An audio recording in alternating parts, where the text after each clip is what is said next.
ಶ್ರೀನಿವಾಸ, ಗುರು ರಾಘವೇಂದ್ರ, ಗುರು ಜಗನ್ನಾಥದಾಸರು ಉಪನ್ಯಾಸ ಮಾಲಿಕೆ ಭಾಗ 57. ಮಿತಾತ್ಮನಾಗಿರ್ತಕ್ಕಂಥ ಕವಿಶ್ರೇಷ್ಠ ಭವಭೂತಿ ಒಂದು ಅದ್ಭುತವಾದ ಮಾತು ಹೇಳ್ತಾನೆ.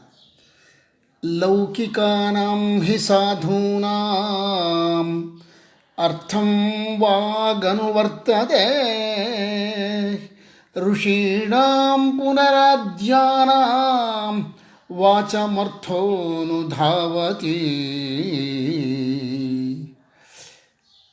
ಸಂಸಾರದಲ್ಲಿ ಜೀವನ ಸಾಗಿಸ್ತಕ್ಕಂಥ ಸಜ್ಜನರು ಒಳ್ಳೆಯವರು ಇರ್ತಾರಲ್ಲ, ಅಂಥವರು ಒಂದು ಮಾತು ಆಡಿದರು ಅಂತಂದರೆ, ಏನಾದರೂ ಒಂದು ಶಬ್ದ ನುಡಿದ್ರು ಅಂತಂದರೆ ಆ ಶಬ್ದಕ್ಕೆ ಏನು ಅರ್ಥ ಇರ್ತದೋ, ಅಂದರೆ ಅವ್ರ ಮನಸ್ಸಲ್ಲಿ ಒಂದು ಅರ್ಥ ಮಾಡ್ಕೋತಾರೆ.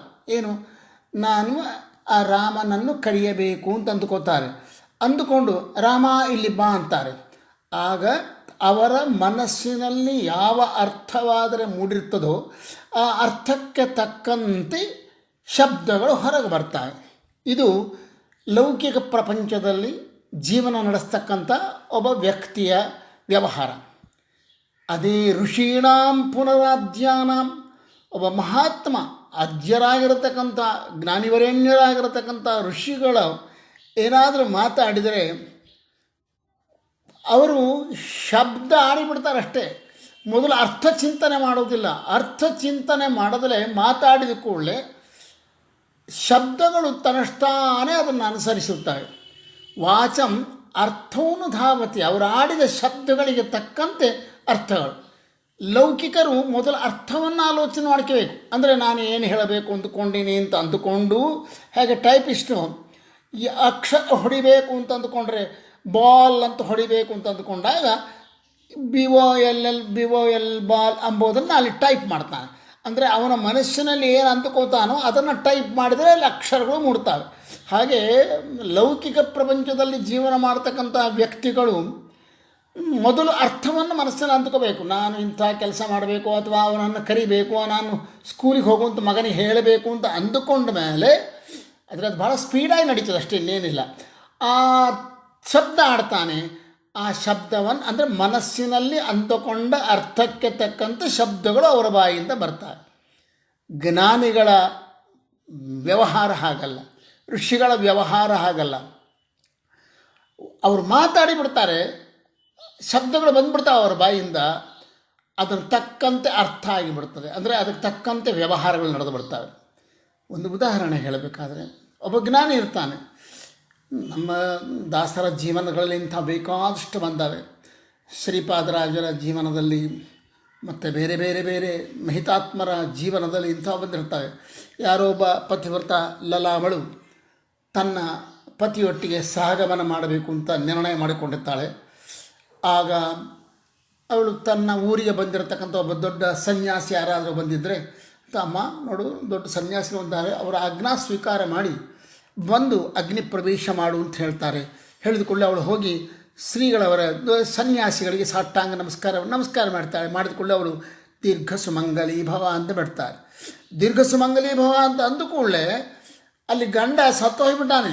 ದೀರ್ಘ ಸುಮಂಗಲಿತ್ವ ಎಲ್ಲಿದೆ? ಅವಳಂತ ಸಹಗಮನ ಮಾಡಬೇಕು ಅಂತ ಕೂತ್ಕೊಂಡಿದ್ದಾಳೆ. ದೀರ್ಘ ಸುಮಂಗಲಿ ಭವ ಅಂದುಕೊಳ್ಳೆ ಜನ, ಸ್ವಾಮಿ ಇಲ್ಲ ಸ್ವಾಮಿ, ಗಂಡ ನೋಡಪ್ಪ, ಭಗವಂತ ನನ್ನ ಬಾಯಿಂದ ಯಾಕೆ ನುಡಿಸಿದ್ನೋ ನನಗೆ ಗೊತ್ತಿಲ್ಲ, ಶಬ್ದಗಳು ಬಾಯಿಯಿಂದ ಬಂದುಬಿಟ್ಟವೆ. ಆ ಶಬ್ದವನ್ನು ನುಡಿಸಿದವನು ಅವನೇ, ಅದಕ್ಕೆ ತಕ್ಕಂತೆ ವ್ಯವಹಾರ ಮಾಡಿಸುವವನು ಅವನೇ. ಬಾಯಿಯಿಂದ ವ್ಯರ್ಥವಾದ ಶಬ್ದವಂದರೆ ಏನು ಪ್ರಯೋಜನ? ಅದು ನಾನು ನಾಡಿದ್ದಲ್ಲದು. ನನ್ನೊಳಗೆ ನಿಂತುಕೊಂಡು ಪರಮಾತ್ಮ ಭಗವಂತ ಈ ಶಬ್ದಗಳನ್ನು ಆಡಿಸಿದ್ದಾನೆ. ಆ ತಾಯಿಯ ಪುಣ್ಯಭಾಗ್ಯ ಏನು ನನಗೆ ಗೊತ್ತಿಲ್ಲ, ಅದು ಕೂಡ ಅಲ್ಲಿ ಗಂಡ ಬದುಕಿ ಬಿಡ್ತಾನೆ. ಅಂದರೆ ದೊಡ್ಡವರು ಶಬ್ದ ಆಡಿದರು ಅಂದರೆ ಶಬ್ದಕ್ಕೆ ತಕ್ಕಂತೆ ತನ್ನಷ್ಟಾನೆ ವಾದಿರಾಜರ ಬಗ್ಗೆ ಈ ಮಾತು ಹೇಳ್ತಾರೆ. ಯಾರೋ ಒಬ್ಬರು ಗಂಡ ಹೆಂಡತಿ ವಾದರಾಜ ಹತ್ರ ಬರ್ತಾರಂತೆ, ಮಕ್ಕಳು ಇರೋದಿಲ್ಲ. ಅವರು ಬಂದು ಪ್ರಾರ್ಥನೆ ಮಾಡ್ತಾರೆ, ಸ್ವಾಮಿ ಅನುಗ್ರಹ ಮಾಡಬೇಕು. ಇಲ್ಲ, ಈ ಜನ್ಮದಲ್ಲಿ ನಿಮಗೆ ಮಕ್ಕಳು ಇಲ್ಲ ಅಂತಂದು ಬಿಡ್ತಾರೆ. ನಿಜವಾಗಿ ಅವರಿಗೆ ಮಕ್ಕಳಾಗೋದಿಲ್ಲ, ಸಾಧ್ಯವೇ ಇಲ್ಲ. ಇಂಥ ಬೇಕಾದಷ್ಟು ಆಮೇಲೆ ಬೇರೆ ಅದು ಬೇರೆ ಕಥೆಯಲ್ಲಿ ಹೋಗ್ತದೆ ಅಂದ್ಕೊಂಡ್ರೆ ಒಟ್ಟಿನ ಮೇಲೆ ದೊಡ್ಡವರು ಏನಾದರೂ ಶಬ್ದ ಆಡಿದರು ಅಂದರೆ ಆ ಶಬ್ದಕ್ಕೆ ತಕ್ಕಂತೆ ವ್ಯವಹಾರಗಳು ಆಗಿ ಹೋಗ್ತವೆ. ಅವರು ವ್ಯವಹಾರವನ್ನು ಆಲೋಚನೆ ಮಾಡಿ ಭಗವಂತನನ್ನು ಕುರಿತು ಆಲೋಚನೆ ಮಾಡ್ತಾರೆ, ಭಗವಂತನನ್ನು ಚಿಂತನೆ ಮಾಡ್ತಾರೆ. ಸ್ವಾಮಿ ಸರ್ವತಂತ್ರ ಸ್ವತಂತ್ರ ನೀನು, ಆಡಿಸುವವನು ನೀನೇ, ಪ್ರೇರಿಸಿ ಪ್ರೇರಣೆ ಮಾಡುವವನು ನೀನು, ಎಲ್ಲ ನೀನೇ ಅಂತ ಸ್ಪಷ್ಟ ಮಾಡ್ತಾರೆ. ಅದು ಕಾರಣ ಅವರ ಬಾಯಿಂದ ಏನು ಶಬ್ದ ಬಂದರೂ ಆ ಶಬ್ದವನ್ನು ತನ್ನನ್ನು ನಂಬಿದ ಆ ಭಕ್ತನ ಶಬ್ದಗಳನ್ನು ಭಗವಂತ ಸತ್ಯ ಮಾಡ್ತಾನೆ. ಇದು ಅಂದರೆ ದೊಡ್ಡವರ ಬಾಯಿಂದ ಬಂದ ಶಬ್ದಗಳು ತನ್ನಷ್ಟಾನೇ ಸತ್ಯ ಆಗ್ತವೆ, ಅರ್ಥಗಳು ತನ್ನಷ್ಟಾನೇ ಅದನ್ನು ಅನುಸರಿಸಿ ಬಿಡ್ತವೆ. ಅದೇ ನಾವಾದರೆ ನಾವು ಏನು ಹೇಳಬೇಕು ಅಂದ್ಕೊಂಡೀವಿ ಎಂಬುದನ್ನು ಮೊದಲು ಆಲೋಚನೆ ಮಾಡಿ ಆ ನಂತರದಲ್ಲಿ ಶಬ್ದ ಪ್ರಯೋಗ ಮಾಡಬೇಕು. ಇಲ್ಲದೇ ಇದ್ದರೆ ಅದಕ್ಕೆ ತಕ್ಕಂತೆ ಆಗೋದಿಲ್ಲ. ಇದು ಅರ್ಥವನ್ನು ಅನುಸರಿಸ್ತವೆ ಶಬ್ದಗಳು, ಜ್ಞಾನಿಗಳ ಶಬ್ದವನ್ನು ಅರ್ಥ ಅನುಸರಿಸ್ತದೆ. ಇಲ್ಲಿ ಅದೇ ಆಯ್ತಲ್ವ. ಮಹಿತಾತ್ಮರಾಗಿರತಕ್ಕಂಥ ಜಗನ್ನಾಥದಾಸರು ಗುಂಡಮ್ಮನನ್ನು ಕರೆದು, ಅಮ್ಮ ನೀವು ಹೋಗು, ನನ್ನ ಗಂಡನನ್ನು ಕರಿ ಹಂಚಿಕೊಂಡ್ಲವಳು. ಆಗ ಇಲ್ಲ, ನನ್ನ ಗಂಡ ಬರ್ತಾನೆ, ಖಂಡಿತ ಬರ್ತಾನೆ, ಇದು ಭಗವಂತನ ಸಂಕಲ್ಪ, ನೀವು ಹೋಗಿ ಕರಿ ಅಂತ ಹೇಳಿದ ಕೂಡಲೇ ಆಕೆ ಹೋಗಿ ಕರೆದು ದಾಸಪ್ಪ ಹೆಂಡತಿಯ ಮನಸ್ಸೂತು ಬಂದೇ ಬರ್ತೀನಿ ಅಂತ ಹೇಳಿಬಿಟ್ಟ. ಅದೇ ಪ್ರಕಾರ ಉಪಪತ್ನಿ ಏನಿದ್ದಲ್ಲ ಅವಳಿಗೆ ಹೇಳಿಬಿಟ್ಟು ಸೀದಾ ಮನೆಗೆ ಬಂದ. ಇದು ದೊಡ್ಡವರ ಮಾತಿನ ಬೆಲೆ. ಅವ್ರು ಹೇಳಿದರು ಅಂದರೆ ಅದು ಹಾಗೆ ಆಗ್ತದೆ. ಭಗವಂತ ನಡೆಸಿಬಿಡ್ತಾನೆ, ಅವ್ರ ಮಾತನ್ನು ತಾನು ನಿಂತ್ಕೊಂಡು ನಡೆಸ್ತಾನೆ. ಗುಂಡಪ್ಪ ದಾಸಪ್ಪ ಮನೆಗೆ ಬಂದ, ಆಯಿತು, ಸ್ನಾನ ಮಾಡಿದ. ಎಲ್ಲ ದೊಡ್ಡವ್ರ ಹತ್ರ ಹೋಗ್ಬೇಕಲ್ವ, ಸ್ನಾನ ಎದ್ದೆಂದು ಮಾಡದೇ ಇರ್ತಕ್ಕಂಥ ಸ್ನಾನ ಮಾಡಿದ. ಏನು ಅಕ್ಷತೆ ಪಕ್ಷಿ ಏನು ಹಚ್ಕೋಬೇಕು ಆಗಿನ ಕಾಲದ ಪದ್ಧತಿ ಪ್ರಕಾರ, ತನ್ನ ಸಂಪ್ರದಾಯದ ಪ್ರಕಾರ ನಾಮಧಾರಣ ಮಾಡಿಕೊಂಡ, ಮಡಿ ಉಟ್ಟುಕೊಂಡ. ಏನು ಗುಂಡಮ್ಮನಿಗೆ ದಿಕ್ಕಿ ತೋಚಲಿಲ್ಲ. ಏನಪ್ಪ ಇದು ವಿಚಿತ್ರ, ಇದು ಸ್ವಾಮಿಯನ್ನು ಜಗನ್ನಾಥದಾಸರೇ ಎಷ್ಟು ಅನುಗ್ರಹ ಮಾಡಿದ್ರಿ. ಆಯಿತು, ಗಂಡ ಹೆಂಡತಿನ ಕರ್ಕೊಂಡು ಅಷ್ಟೊತ್ತಿಗೆ ಊರಿನ ಗೃಹಸ್ಥರು ಬಂದು ಕರೆದರು, ದಣಿಯವರೇ ಬರಬೇಕು, ಜಗನ್ನಾಥದಾಸರ ಪ್ರವಚನ ಕಾರ್ಯಕ್ರಮ. ಸೀದಾ ಪಾಂಡುರಂಗನ ದೇವಾಲಯವನ್ನು ಪ್ರವೇಶ ಮಾಡಿದ. ದೇವಾಲಯದ ಹೋಗಿ ಮಹದ್ವಾರ ದಾಟಿದ. ಯಥಾ ಪ್ರಕಾರ ಎಲ್ಲರೂ ಅಂದುಕೊಂಡರು ಅಲ್ಲೇ ಪೌಳಿಯಲ್ಲಿ, ಅಂದರೆ ಮಹದ್ವಾರದ ಬಲಭಾಗದಲ್ಲಿರತಕ್ಕಂಥ ಕಟ್ಟೆಯ ಮೇಲೆ ಒಂದು ಕಂಬ ಇದೆ. ಆ ಕಂಬಕ್ಕೆ ಆನಿಕೊಂಡು ಕೊಡ್ತಾನೆ. ಆತನ ಸೀಟ್ ಅದು, ಅಲ್ಲಿ ಒಂದು ಜಮಖಾನ ಹಾಸಿಬಿಟ್ಟಿದ್ರು ಆಗಲೇ, ದಣಿಯವರು ಬರ್ತಾರ ಅಂಥೇಳಿ. ಆ ಜಮಖಾನ ಕೂಡ್ತಾನೆ ಅಂತ ಎಲ್ಲರೂ ರೆಡಿ ಎದ್ದು ನಿಂತ್ಕೊಂಡ್ರು. ಆದರೆ ಒಳಗೆ ಪ್ರವೇಶ ಮಾಡಿದ ಕೂಡಲೇ ಜಗನ್ನಾಥದಾಸರು ನೋಡಿದರು. ಜಗನ್ನಾಥದಾಸರನ್ನು ದಾಸಪ್ಪ ನೋಡಿದ. ದಾಸಪ್ಪ ಇಲ್ಲಿ ಬರಬೇಕು, ನೀನು ಇಲ್ಲಿ ಬಂದು ಕೂಡಬೇಕು ಅಂತಂದರು. ಅಂದು ಕೂಡಲೇ ಅದು ಎಂಥ ಮಂತ್ರ ಮುಗ್ಧನಾದ ಅಂದರೆ, ತನ್ನ ದಿನಾಲು ಯಾವಾಗಲೂ ಗುಡಿಯಲ್ಲಿ ಗರ್ಭಗುಡಿಯ ಹತ್ತಿರ ಹೋದ ವ್ಯಕ್ತಿಯೇ ಅಲ್ಲ, ತನ್ನ ಕೂಡುವ ಸ್ಥಾನವನ್ನು ಬಿಟ್ಟ ಒಂದು ರೀತಿಯಿಂದ ಮಂತ್ರಮುಗ್ಧನಾಗಿ ಜಗನ್ನಾಥದಾಸರ ಮಾತಿಗೆ ಆಕರ್ಷಿತನಾಗಿ ನೇರವಾಗಿ ಗರ್ಭಗುಡಿಯ ಮುಂಭಾಗದಲ್ಲಿ ಬಂದ. ಜಗನ್ನಾಥದಾಸರು ತೋರಿದ ಸ್ಥಾನದಲ್ಲಿ ಅವರು ನೋಡ್ತಾ ಎದುರಿಗೆ ಕೂತ್ಕೊಂಡ. ಗುಂಡಮ್ಮನಿಗೆ ಅದೊಂದು ಎಲ್ಲಿ ವೈಕುಂಠನೇ ತನ್ನ ಕೈಗೆ ಬಂದಂತಾಯಿತು.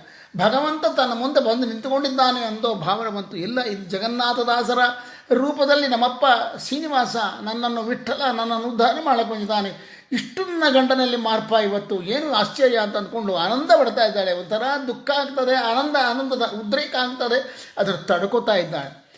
ಜಗನ್ನಾಥದಾಸರು ಎಲ್ಲರ ದೊಡ್ಡ ಊರಿನ ಗೃಹಸ್ಥರ ದೊಡ್ಡ ದೊಡ್ಡ ಪಂಡಿತ ಎಲ್ಲರ ಆಜ್ಞಾ ಪಡ್ಕೊಂಡು ಅವ್ರು ಹೇಳಿದರು, ಆಗಲಿ ಇವತ್ತು ಭಗವಂತನ ಚಿಂತನೆ ಮಾಡೋಣ ಅಂತ ಹೇಳ್ತಾ.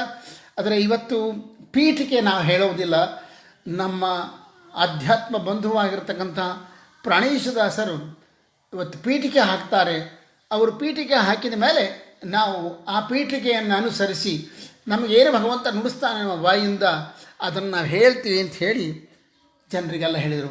ಎಲ್ಲರೂ ಆನಂದಪಟ್ಟರು. ಪ್ರಾಣೇಶದಾಸರ ಕಡೆ ಜಗನ್ನಾಥದಾಸ ನೋಡ್ತಾ, ದಾಸರೇ, ಪ್ರಾಣೇಶದಾಸರೇ, ಇವತ್ತು ಪೀಠಿಕೆ ನಿಮ್ಮಿಂದೇ ಪ್ರಾರಂಭವಾಗಿದ್ದು, ಗಣಪತಿ ಸ್ತೋತ್ರ ಮಂಗಲ ಶ್ಲೋಕಗಳು ನಿಮ್ಮಿಂದೇ ಆಗಿ ಪೀಠಿಕೆ ನೀವು ಹೇಳ್ರಿ, ನಿಮ್ಮ ಪೀಠಿಕೆಗೆ ಅನುಗುಣವಾಗಿ ನಾನು ಭಗವಂತ ಏನು ನುಡಿಸ್ತಾನೆ ಅದು ಹೇಳ್ತೀನಿ ಅಂತಂದರು. ಆಗ ಎದ್ದು ಪ್ರಾಣೇಶದಾಸರು ಗುರುಗಳಾಗಿರ್ತಕ್ಕಂಥ ಜಗನ್ನಾಥದಾಸರಿಗೆ ಸಾಷ್ಟಾಂಗ ನಮಸ್ಕಾರ ಮಾಡಿ, ಆಯಿತು ನಿಮ್ಮ ಆಜ್ಞಾಕ್ಕೆ ಬದ್ಧನಾಗಿದ್ದೇನೆ ಅಂತ ತಿಳ್ಕೊಂಡು ಅವರ ಹೃದಯವನ್ನು ಅರ್ಥ ಮಾಡಿಕೊಂಡ ಶಿಷ್ಯರಲ್ವಾ. ದಾಸಪ್ಪನ ನೋಡಿದರು. ನೋಡ್ತಾ ಆದದ್ದಾಯಿತು ಇನ್ನಾದರೂ ಒಳ್ಳೆ ಹಾದಿ ಹಿಡಿಯೋ ಪ್ರಾಣಿ, ಆದದ್ದಾಯಿತು ಇನ್ನಾದರೂ ಒಳ್ಳೆ ಹಾದಿ ಹಿಡಿಯೋ ಪ್ರಾಣಿ.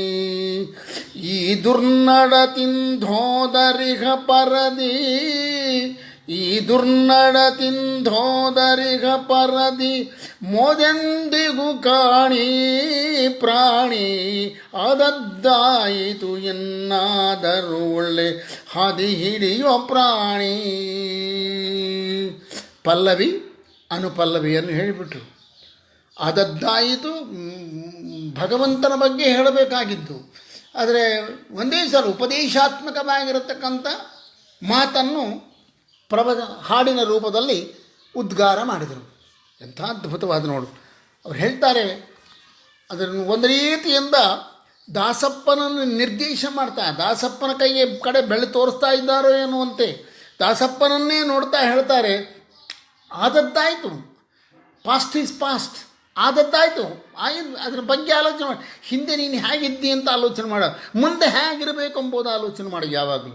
ಇನ್ನಾದರೂ ಒಳ್ಳೆ ಹಾದಿ ಹಿಡಿಯೋ ಪ್ರಾಣಿ, ಇನ್ನು ಮೇಲಾದರೂ ಕೂಡ ಒಳ್ಳೆ ಹಾದಿಯಲ್ಲಿ ಸನ್ಮಾರ್ಗದಲ್ಲಿ ಪ್ರವೃತ್ತನಾಗು. ಇಲ್ಲಿವರೆಗಾಗಿದ್ದ ಬಗ್ಗೆ ಏನು ಆಲೋಚನೆ ಮಾಡಬೇಡ, ಅದನ್ನು ರಕ್ಷಣೆ ಮಾಡೋನವನಿದ್ದಾನೆ. ಈ ದುರ್ನಡತಿಂಧೋದರೆ ಇಹ ಪರದಿ ಮೋದೆಂದಿಗೂ ಕಾಣಿ ಪ್ರಾಣಿ.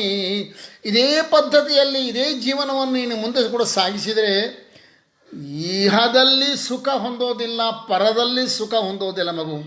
ದಯಮಾಡಿ ಇನ್ನು ಮೇಲಾದರೂ ಒಳ್ಳೆಯ ಮಾರ್ಗದಲ್ಲಿ ಸನ್ಮಾರ್ಗದಲ್ಲಿ ಪ್ರವರ್ತನಾಗು, ನಿನ್ನ ಜೀವನ ಧನ್ಯ ಮಾಡಿಕೊ ಅಂಥೇಳಿ ಪಲ್ಲವಿ ಅನುಪಲ್ಲವಿಗಳಲ್ಲಿ ಹೇಳಿದರು. ಅದನ್ನು ಹೇಗೆ ಹೇಳ್ತಾರೆ ಅಂದರೆ, ದಾಸಪ್ಪನ ಜೀವನವನ್ನು ಕಣ್ಣಿಗೆ ಕಟ್ಟುವ ರೀತಿಯಲ್ಲಿ ಆತನ ಮನಸ್ಸಿಗೆ ಇದು ನನ್ನನ್ನೇ ಕುರಿತು ಹೇಳ್ತಾ ಇದ್ದಾರೆ ಅಂತ ಆತಗೆ ಅರ್ಥ ಆಗಬೇಕು. ಆ ರೀತಿ ಹೇಳ್ತಾರೆ. ನೆಲಸತಿ ಧನದೊಳನವರತ ಹುಳಾಗಿರುವಿಯಲ್ಲೋ, ನೆಲಸತಿ ಧನದೊಳನವರತ ಹುಳಾಗಿರುವಿಯಲ್ಲೋ. ಎಲ್ಲ ಮಾನವ, ನೆಲ ಭೂಮಿ, ಸತಿ ಅಂದರೆ ಅನೇಕ ಅರ್ಥ ಇದೆ. ಸತಿ ಎಂಬ ಶಬ್ದಕ್ಕೆ ಎಷ್ಟೋ ಅದ್ಭುತವಾದ ಕೋಶದ ಪ್ರಕಾರ ಆದರೆ ಸತಿ ಅಂದರೆ ಹೆಣ್ಣು ಮಗಳು, ಹೆಣ್ಣು ಅಂತ ಅರ್ಥ. ಇನ್ನೊಂದು ಸತಿ ಅಂತ ಎಂಬ ಶಬ್ದಕ್ಕೆ ಇನ್ನೊಂದು ಅರ್ಥ ಅದೇ ವೇಶ್ಯೆ ಅಂತ ಅರ್ಥ, ಸೂಳೆ ಅಂತ ಎಂಬ ಅರ್ಥ ಕೂಡ ಅದು.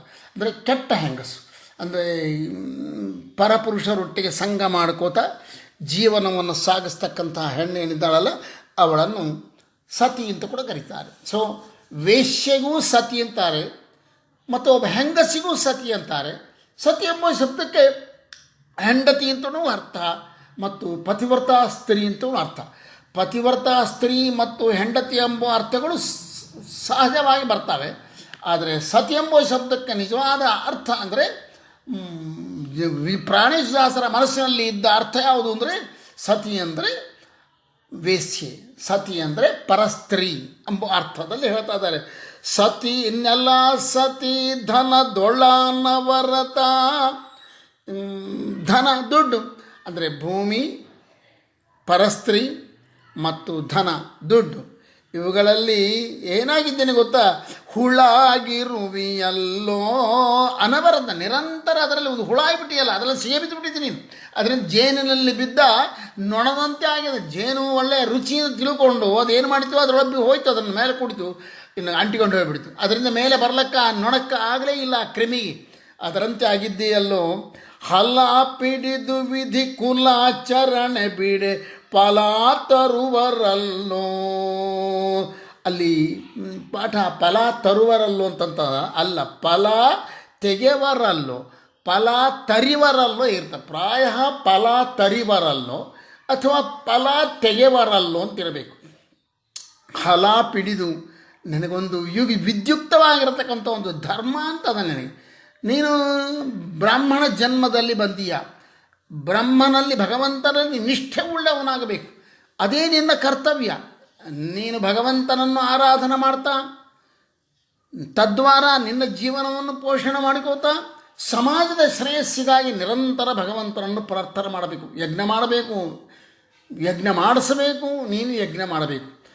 ನೀನು ವಿದ್ಯೆ ಅಧ್ಯಯನ ಮಾಡಬೇಕು, ವೇದಗಳನ್ನು ಅಧ್ಯಯನ ಮಾಡಬೇಕು, ವೇದಾಂತವನ್ನು ಅಧ್ಯಯನ ಮಾಡಬೇಕು, ಇನ್ನೊಬ್ಬರಿಗೆ ಅದನ್ನು ಪಾಠ ಹೇಳಬೇಕು. ನೀನು ದಾನ ಕೊಡಬೇಕು, ದಾನ ತಗೋಬೇಕು, ನಿಂಗೆ ಇಷ್ಟು ಅಧಿಕಾರ ಅದ, ಮಾಡಬೇಕು. ಇದು ಬ್ರಾಹ್ಮಣನ ಕರ್ತವ್ಯ. ಅಷ್ಟೇ ಹೊರತಾಗಿ ನೀನೇನಾಗಿದ್ದಿ ಗೊತ್ತಾ, ಇವತ್ತು ಇದೆಲ್ಲ ಬಿಟ್ಟುಬಿಟ್ಟು ನಿರಂತರವಾಗಿ ಹಲಾಪಿಡಿದು, ಅಂದರೆ ನೇಗಿಲನ್ನು ಹೆಗಲಿಗೆ ಹಾಕಿಕೊಂಡು ಬರೀ ವ್ಯವಸಾಯದಲ್ಲಿ ಪ್ರವೃತ್ತನಾಗಿದೆ. ಇದು ಬ್ರಾಹ್ಮಣನ ಜೀವನ ಅಲ್ಲ. ಆ ರೀತಿ ಮಾಡಬೇಕಾದ ಅವಶ್ಯಕತೆ ಇಲ್ಲ. ಅದು ಇದರಿಂದ ಏನಾಗ್ತದೆ ಗೊತ್ತಾ, ನಿನ್ನ ಜೀವನ ವ್ಯರ್ಥ ಆಗ್ತದೆ. ಯಮಧರ್ಮರಾಜ ನಿನ್ನನ್ನು ಕರ್ಕೊಂಡು ಹೋಗಿ ನಿನ್ನ ಮಾಂಸವನ್ನು ತೆಗಿತಾನೆ, ನಿಮ್ಮ ಮೈಯಿಂದ ಮಾಂಸವನ್ನು ಕಿತ್ತುತ್ತಾನೆ, ಬಹಳ ನೋವನ್ನುಂಟು ಮಾಡ್ತಾನೆ. ಎಚ್ಚರಿಕೆಯಿಂದ ಇರು ಅಂತ ಹೇಳ್ತಾರೆ ಅಂತ ಹೇಳಕ್ಕಾಗಿ ಇಲ್ಲಿ ನಿಲ್ಲಿಸೋಣ. ಮತ್ತೆ ನಾಳೆ ನೋಡೋಣ. ಹರೇ ಶ್ರೀನಿವಾಸ.